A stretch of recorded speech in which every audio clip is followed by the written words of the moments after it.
He was slapped in public like a nobody, until the world found out he was a secret FBI agent. What he exposed next shook the entire nation to its core. It started with a slap, a single, loud crack in a quiet cafe. One hand, outstretched in frustration, struck the side of a man's face. The sound echoed between steaming coffee pots and murmuring customers. But this wasn't just another case of a rude officer enforcing too much authority. It was a spark, a misstep, the kind of mistake that history rarely forgives. The man didn't flinch. He simply blinked, his head turning with the motion of the blow, and when his eyes returned to meet those of the officer, there was no anger, only silence. That silence would haunt the officer later, long after names had been revealed and headlines had exploded across the country. His name was Nathan Cole, but nobody in that cafe knew that. Not the barista who had complained about him sitting too long without ordering. Not the manager who nervously dialed the non-emergency police line. And certainly not Officer Bradley Callahan, the man who would come to symbolize everything wrong with unchecked authority. Cole had come in just after 7 a.m., wearing a worn trench coat, a tattered satchel hanging from one shoulder, and shoes that told stories of long roads walked alone. He had ordered a black coffee, paid in cash, and taken a corner table near the window. He sat still, watched the streets, watched the people, and never touched his drink. 2 hours passed, conversations shifted. Workers came and went, but the man in the corner stayed. When a group of high school students entered and filled the room with noise, Cole didn't move. When an elderly woman spilled her cup and the staff rushed to clean up, Cole didn't blink. He was still, focused, as if the world outside the window held a truth no one else could see. But discomfort has a way of breeding suspicion, and in a city like Arlington, just a few miles from the nation's capital, suspicion spreads fast. The barista whispered to the manager. The manager made a call, and Officer Callahan, who was patrolling nearby, took the report as a chance to assert himself. Callahan entered with swagger and boredom. He was the type who believed the badge on his chest gave him weight beyond measure. He ordered a latte, then casually approached the corner table. "Stand up," he had said. Cole didn't. That was the trigger. The slap followed within 30 seconds. The cafe froze. Every conversation dissolved into silence. The barista dropped a mug. An old man near the door gasped. The students stared wide-eyed, unsure if they were witnessing justice or abuse. But Cole didn't react. He slowly rose from his seat, adjusted his coat, and walked out into the cold drizzle without a single word. The door shut behind him, and the cafe exploded in murmurs. "Did you see that? Why didn't he say anything? Is he okay?" But it wasn't just customers who took notice. Valerie Owens, sitting 2 tables away, hadn't looked up once, until the moment the slap landed.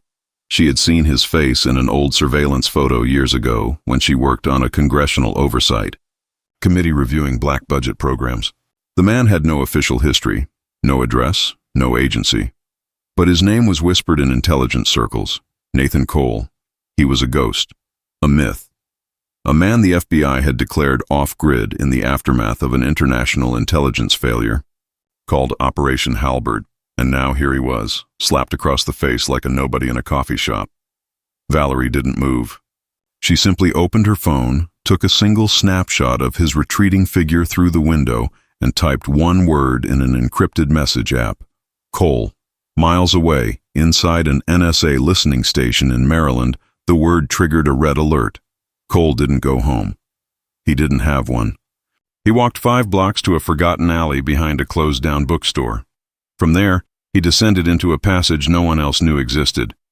A tunnel built in the 1960s, originally meant for nuclear evac routes, now repurposed by one man with a long memory and a mission that had never been completed. Inside the tunnel was light, faint, battery-powered, but steady. A table, a chair, a wall covered in maps and photos, and at the center of it all, a laptop protected by biometric locks. Cole sat down, unlocked the system, and scanned through hundreds of files, surveillance reports, satellite feeds, courtroom, audio clips, patterns of domestic unrest. He hadn't stopped working. Not really. They had disavowed him, yes. They had erased his records, shut down his access, cut off his funding. But they hadn't killed him. Because they couldn't. Because somewhere deep down, they still feared what he knew. Operation Halberd was never truly shut down. It was buried. And Cole had been the only agent who refused to let it go. It was supposed to expose a network of corrupt federal officials, foreign intermediaries, and defense contractors, funneling intelligence to private entities for profit. But when the names started reaching too high, senators, CEOs, even federal judges, the plug was pulled, the files were sealed, and Cole was sent on one final mission that never made it into the books. He didn't fail. He just never came back. By nightfall, the cafe footage had gone viral. A customer had uploaded a short clip to Twitter. Police slap quiet man in Arlington cafe, unprovoked. The comments were immediate, half defending the officer, half demanding accountability, but within 2 hours the video disappeared, not taken down by the platform, but by invisible hands trained to scrub digital trails. Still, it was too late. The image had reached the FBI. Assistant Director Miriam Blake stared at the paused frame. Cole's face turned toward the camera, one side slightly red from the slap, but his eyes, those same unshaken eyes, she hadn't seen them in years. Her heart tightened. "He's alive," she whispered. Her deputy leaned over her shoulder. "You think he came back on purpose?"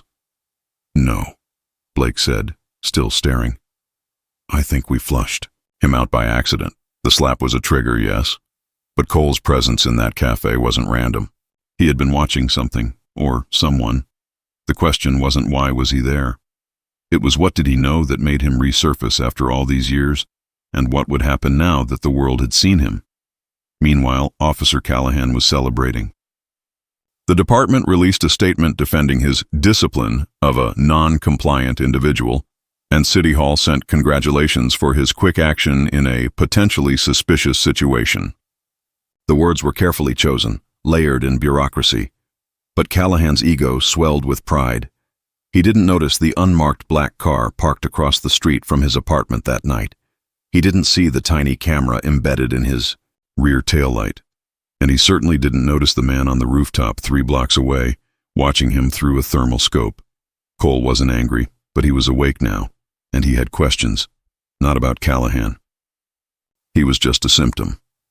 Cole wanted the disease, the one that sat behind desks, wore suits, smiled for cameras, and made deals that sold out truth for power. And this time, he wouldn't vanish quietly. He had already been slapped by a system that thought he was dead. Now he was going to return the favor. The slap had traveled far beyond the walls of the cafe. It now rippled through the inner sanctums of power where silence wasn't peace. It was strategy.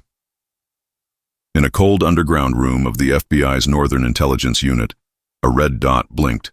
Beside Nathan Cole's file, waking systems that hadn't been touched in nearly 4 years. The name that had been buried with protocol and fear had returned, alive, and now very public. Assistant Director Miriam Blake didn't sleep that night. She sat in her office, staring at the flickering surveillance frame of Cole's face mid-turn, captured, just after the officer's hand had landed. His face showed no shock, no rebellion, just a calm acknowledgement, the look of a man who had seen greater betrayals. She opened Cole's inactive file. Most of it was redacted, even to her. But what? Remained painted a fractured trail, Afghanistan, Prague, Bogota, then finally Washington, D.C., right before he vanished. Operation Halberd had been their most daring attempt to break open internal corruption in federal law enforcement, and it had collapsed not because of failure, but because it came too close to the truth, the type of truth that could decimate trust in the justice system overnight. Cole had been the last operative in the field when the shutdown orders came. The other agents were either reassigned or restructured. Cole had refused. He sent one final encrypted message, just coordinates, no words. Then he disappeared. Now, 4 years later, the public knew his face again, because an overzealous cop couldn't tell the difference between a quiet man and a threat. Blake reached for a drawer and pulled out a private satellite tracker. It had one channel left connected to Cole's embedded chip, a bio-coded frequency that had long since gone dark. Until now, at 2:17 a.m., the dot flickered green. Cole was sending a signal, not to be found, to be heard. Under the city, in the forgotten corridor that only one man used, Cole stared at a wall of data. He had intercepted 3 encrypted phone calls that evening, between 2 sitting federal judges and a private defense contractor named Kilborn Logistics. The calls weren't about money. They were about people, vanishing people. Cole scribbled names onto a board: a journalist from Vermont, a former translator from Qatar, and a tech consultant who once worked on data classification for Homeland Security. All 3 had been listed as missing under separate, unrelated reports. But Cole had found the link. Each had either touched or questioned redacted documents from the Halberd archives. They were cleaning house. Anyone who came near the old secrets was being erased, and that meant Cole's time above ground was limited. But before he vanished again, he needed to expose the link. The slap in the cafe was a mistake, but maybe it was fate. It had drawn attention. It had stirred the surface. Now the current beneath was shifting, and Cole wasn't hiding anymore. He was hunting. Across the river, in an opulent D.C. townhouse, Senator Ronald Eastman stood on his balcony, sipping whiskey and watching traffic lights blur beneath the rain. His phone vibrated. "It's confirmed," a voice said. "The cafe man is Cole." Eastman didn't respond immediately. He poured more whiskey, let the ice crack. "Does Blake know?" "She's already initiated internal review procedures." Eastman turned. "Then escalate. We need the old files locked down. I want Halberd gone, permanently. No leaks, no trails." The voice paused. "What about Cole?" Eastman looked into the glass, his own reflection warped. "Make it look like a suicide, again." 3 days after the cafe incident, Officer Callahan received a letter marked confidential. Inside was a commendation notice and an invitation to join a new regional task force for urban counter-surveillance. A vague title, but it came with a promotion and more access.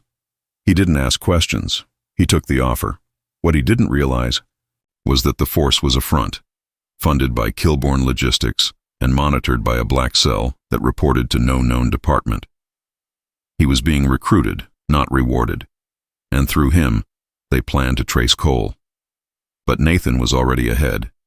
He had planted a tracker on Callahan's cruiser the night after the slap, just beneath the tailpipe. It gave him a map of the officer's movements, and through him, a trail of meetings, late-night visits, and shadowy rendezvous at unmarked buildings. Cole didn't need to confront Callahan. He needed to follow him to the nest. Back inside the FBI, Blake initiated a deep review. She knew surveillance cameras in the cafe had been disabled after the video went viral. Someone powerful had erased the chain of custody. She also knew that the FBI's own servers had received external pings. Someone had accessed archived Halberd documents using internal clearance codes that hadn't been active in years. She visited a restricted floor beneath headquarters. Inside, a room marked Retired Intelligence Level 4 contained sealed lockers of former agents. She found Cole's. It had been untouched, but when she opened it, only one thing remained: a photograph. A photo of a child. Not his. Not related by blood. Just a little girl from a village in Kabul, smiling with a stuffed panda that Cole had once carried in his field kit. Blake froze. The photo was missing from all his records. How did it end up here? Who had returned it? Unless he never left. Cole had been nearby all along. Nathan watched the building from the rooftop of a parking structure across the street. His eyes scanned the windows through binoculars, tracking Callahan's arrival. 2 floors above him, behind tinted glass, sat the man who had tried to erase his past, Senator Eastman. Cole didn't carry a weapon that night. He carried a flash drive. Inside it was everything: names, contracts, evidence of illegal detentions, political favors, drone strike approvals without cause, all signed by Eastman's private committee during the Halberd years. Cole had waited 4 years for this, but he wouldn't expose Eastman through violence. He would dismantle him through truth. In the final hour before dawn, Cole uploaded the drive to 4 separate news agencies, each with their own encrypted Dropbox, using throwaway laptops and mobile networks. Then he sent one last file to Miriam Blake. It contained the original Halberd mission logs, unedited, unaltered, and a message. Truth doesn't vanish, it just waits to be remembered. At 6:03 a.m., the first story went live. By 6:21, Eastman was trending. By 7, the FBI held an emergency briefing. By 9, Cole was once again missing. But this time, the whole country was looking for him, not to erase him, but to understand why a man so silent had carried the weight of so many buried sins. The slap was no longer the story. The man behind it was, and the system he revealed was only beginning to unravel. In the hours that followed the leaks, the Capitol trembled, not outwardly, not in chaos, but in the silent tightening of circles. Phones rang behind closed doors, encrypted networks buzzed, and across marble hallways in federal buildings, fear took root not because of what was leaked, but because of who leaked it. Nathan Cole had become a ghost again, but not the kind to be buried, the kind to be followed. By the time the morning news ran the story of illegal surveillance, torture memos, and misappropriated funds tied to Kilbourne Logistics, 2 FBI agents had already been found dead, one in a parking lot, another in a supposed accident on a mountain highway. Both were names once listed as whistleblower candidates in the Halberd folder. They were silencing loose ends. But Nathan wasn't a loose end. He was the thread holding the whole unraveling fabric in motion. Deep inside an undisclosed data center in Maryland, Miriam Blake sat in front of a firewall mainframe that only a few directors even knew existed. She had used her emergency clearance to break into the agency's most protected vault, the one where they stored Black Ops project files under fabricated case numbers and non-existent agents. She was searching not for confirmation of Cole's involvement. She was searching for the ones who betrayed him. Line by line, she reconstructed communications between a circle of federal officials who had operated beyond oversight. There were aliases, fake procurement requests, rerouted satellite feeds, and signed NDAs that meant nothing now. What stood out, however, was a code used in all top-tier conversations. Melancholy dusk, a phrase Cole had etched into the back of the flash drive he sent her. It wasn't just an operation name, it was a trigger. She cross-referenced it and found something chilling. A decades-old protocol, pre-9/11, initiated only when a domestic threat from inside the government could compromise public faith in national security agencies. It was designed not to protect the people, but to protect the illusion of power, and it was being used against Cole. Far from the polished centers of government, in a rundown apartment above a corner store, Valerie Owens closed her blinds. She had been followed twice that day. Men in suits who didn't belong in her neighborhood. One had pretended to buy gum. Another had waited outside her complex for 3 hours. They weren't here for a story. They were here for what she might remember. As a former clerk who once read through drafts of the Halberd mission charter, Valerie had buried that part of her, passed like most bureaucrats do, quietly under the pressure of family, rent, and survival. But seeing Cole again had awakened something. Guilt. Duty. Maybe both.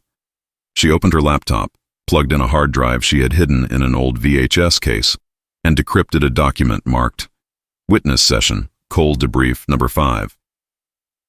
The audio file crackled to life, and Cole's voice spoke, steady, grave, human. They told us to record everything, but not what we felt, not what we saw when the money changed hands, when the orders didn't match the mission. We were never meant to come back. We were meant to deliver the silence they paid for. She paused the file and wept.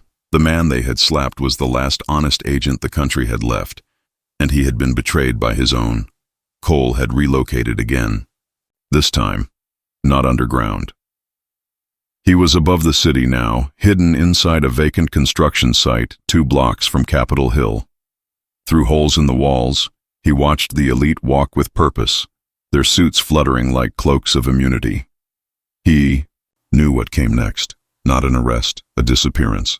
They wouldn't risk turning him into a martyr. Instead, they would label him unstable, a fugitive, a danger to national security. Then he would vanish in a domestic accident no one could confirm, unless he forced their hand. He scanned the list of names one last time: judges, donors, lawmakers, lobbyists, all tied to Halberd through proxies. They had built a shadow, state beneath the one people voted for. But they had missed something. Not all ghosts stay buried. Some haunt. Cole prepared one last package. Digital, physical, redundant. It was the final proof. The original mission files, surveillance tapes, even the voice logs from Valerie's session, all bundled into a dead man's trigger. If he died, it would release everything, and he knew they were closing in. He could feel it in the city's pulse. That night, under a soft drizzle, Senator Eastman met with a private security contractor in a townhouse lit only by emergency lamps. His face was paler than usual. He held a folder. Photos of Cole in the cafe, at the construction site, even one taken near the bridge 2 nights ago. "Kill the story," Eastman said. "Kill the ghost." The man in the suit nodded.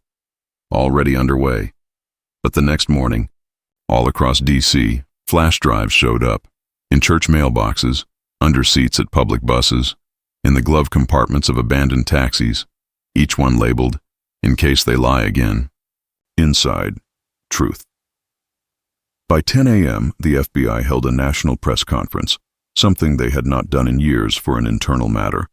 But before they could speak, a whistleblower published a live feed on multiple platforms, verified documents, encrypted, trails, signed photos of handshakes exchanged in dark rooms, and then Nathan Cole's face. Finally, the country saw the man behind the silence. Not in rage, not in threat, but in testimony. He appeared in a pre-recorded video, his voice calm, his eyes tired but steady. "If you're watching this, I've either disappeared or been labeled a threat. But I am not the danger. The danger is the silence we allowed. The faces you trusted. The power you never questioned. I came back not to fight, but to show you what they buried. And to remind you, the truth can't be slapped into silence." The video shut off. For the first time in decades, the city was quiet, not because of fear, but because something had broken. A spell, a system, a story.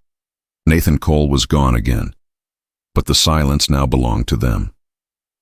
The courtroom didn't have a name, not on paper, not in public record, but its halls were older than most federal judges, and its walls had heard more secrets than any press conference ever would. Hidden beneath a nondescript building in Arlington, this courtroom had tried ghosts, erased betrayals, and signed off on the quiet dismantling of lives too dangerous to the order. And now it prepared for the one trial it was never supposed to hold. Not a case, a reckoning. Nathan Cole was missing. Again. No public arrest. No charges filed. No mugshot. But behind classified doors, the word trial circled like a vulture. Senator Eastman demanded it. The intelligence community feared it. And Miriam Blake, still standing between loyalty and truth, watched silently as a jury of faceless men and women were assembled in secret. They weren't there to decide if Cole was guilty. They were there to decide if he should be remembered. Above ground, the nation had fractured, politically, emotionally, ideologically. Some called Cole a traitor, others called him the last patriot. The networks couldn't decide whether to mourn his silence or question his methods, but no one could deny what he exposed: a spider's web of corruption, with names they trusted clinging to the center. News anchors read names they had never dared speak before. CEO memos, secret handshakes, drone authorizations signed over weekend meetings. It was all real, documented, time-stamped, and it all pointed back to Halberd. But as the truth surged forward, the system clawed back. They called it classified, damage control. Congressional panels moved in closed session. Intelligence directors went off-grid, and federal security forces, once allies, were now uncertain who they worked for. Then came the first subpoena, to Miriam Blake. She didn't flinch. Inside the silent courtroom, she stood alone. No legal team, no lawyer, just a flash drive in her hand and a fire behind her eyes. They asked her to testify against Nathan Cole. She said nothing. They asked if she had aided a fugitive. She said nothing. They threatened revocation of clearance, benefits, protection. She reached into her coat and placed the flash drive on the bench. "I'm not here to protect Cole," she finally said. "I'm here to protect what we swore to serve. And if that's gone, then we've already lost." There was no applause, no outrage, just silence. Because in that room they all knew. What was being tried wasn't a man. It was the mirror of their own guilt. Back in the city, Valerie Owens stood in front of the National Archives. She wore a plain coat, carried no signs, spoke to no cameras. But in her pocket was a copy of the original Halberd directive, typed, signed, dated. She slipped it into a Dropbox addressed to the House Oversight Committee.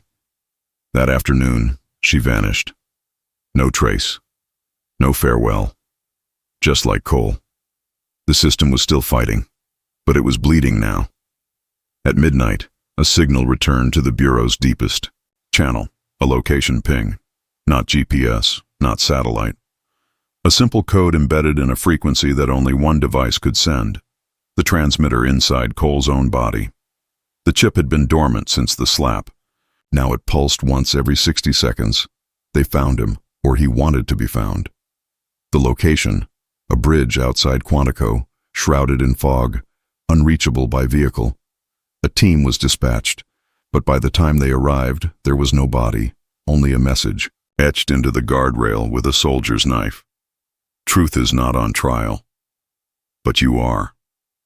The next day, Eastman resigned. Not out of guilt, out of fear. He knew the dam had cracked, the pressure was shifting, and history wasn't kind to architects of silence. Whistleblowers began to speak, one by one, like echoes in a canyon. Cole had been one man, but now he was a movement, a legend. The slap had birthed a reckoning, and those who once laughed now trembled. Officers retrained, agents investigated, policy reviews announced. But none of it could undo what had been done. The people had seen. The truth had leaked. And though the man was missing, his shadow had grown taller than any courthouse. In a quiet field near Arlington, a young girl placed flowers by a tree. She didn't know who Nathan Cole was, but her mother had told her he was the man who made sure her father came home from a war he didn't understand. She smiled and walked away. Behind the tree, embedded in the bark, was a chip. Small, dark, blinking once every minute.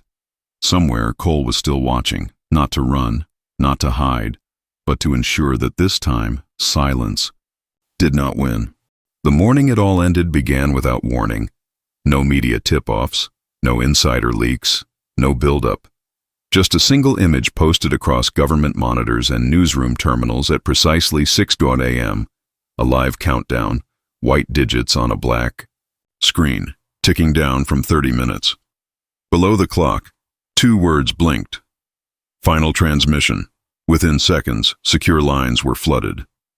Panic crawled through the Pentagon's walls like smoke. CIA servers locked. The Department of Justice went into full blackout. Whatever Cole had left behind was no longer a whisper in the wind. It was a bomb, and it was counting down. The White House issued a Level 4 cyber defense alert. But no firewalls could touch the signal. The feed wasn't coming from any known tower, satellite, or relay. It was everywhere and nowhere, and someone, somewhere, had handed Cole the last word. In a dim room beneath the FBI's original headquarters, an office untouched since J. Edgar Hoover's time. Miriam Blake stood facing a wall of grainy monitors. The countdown ticked behind her. She didn't try to stop it. She didn't even call for help. Instead, she pulled a dusty folder marked Melancholy, Dusk, Initiation Report, and placed it beside her on the table. She had read every page over the last 3 nights. The signatures, the directives, the deals. Everything Cole had tried to expose had not only been real, it had been sanctioned by the very people sworn to protect the law, and now it would all go public. She didn't know where Cole was, but she knew this much. This was his last stand. At precisely 6:30 a.m., the countdown ended. Across thousands of screens, a new video began. Nathan Cole appeared, no longer in shadows, no longer silent. He sat in what looked like an old military briefing room, behind him a faded American flag and a stack of unopened files. His face was calm, lined, human. He spoke with the steady gravity of a man who had lost everything and was finally free from fear. I am Nathan Cole.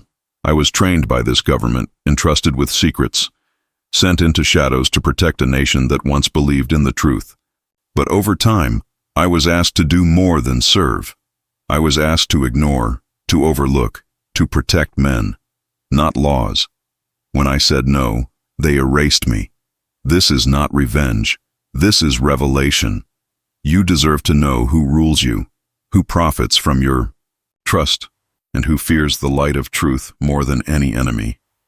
Today I release everything, not because I want war, but because silence is no longer an option, and because one slap cannot erase a life's work.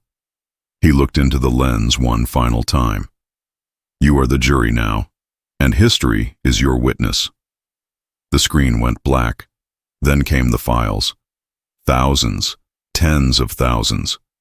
Operation Halberd. Drone strikes. Political bribes. Secret detentions. Defense contracts exchanged for votes. Backroom orders to crush journalism. Names. Photos. Times. Proof. The world stopped spinning for a few hours. Markets froze. Senators resigned. Warrants were unsealed. Protests formed before dawn. Schools paused.